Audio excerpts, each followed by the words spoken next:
agafarem una coca, això és farina, 200 grams de farina, i poso sal, ha d'haver-hi sal perquè tingui sabor. Llavors hi posarem una miqueta de romaní en pols, perquè tingui gust, saps?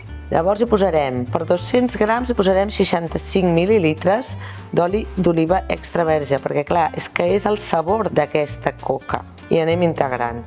Després també podria passar que ens quedés poca humida, però ja ho arreglaríem, Ara posarem l'aigua, que està mesurada, són 50 mil·lilitres, i ara sí que agafarem les mans i anirem pastant fins a aconseguir una pasta. Aquesta és una massa que no s'ha de pastar gaire, És la massa que els francesos en diuen una sablé.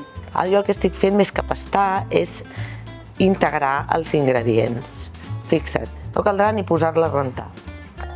I això sí, ja la tenim, aquesta massa, ben hidratada, i ja tens aquesta coca, que és, ja veus, aquesta massa que, com podeu comprovar, no és senzilla, sinó el següent. El que farem serà, doncs, estirar-la, perquè el que busquem amb aquesta massa és que no sigui dura al menjar-la, tu la puguis menjar, però la idea és que es trenqui, que quan tu la mengis es trenqui, notis el resistent, però es trenqui.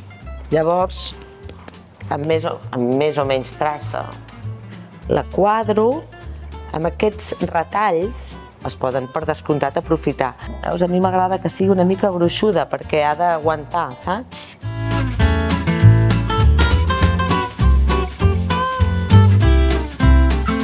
Ara més o menys són iguals. Ara agafarem una forquilla, la punxem, la pintarem amb una mica d'ou i la courem al forn a 180 durant 20 minuts.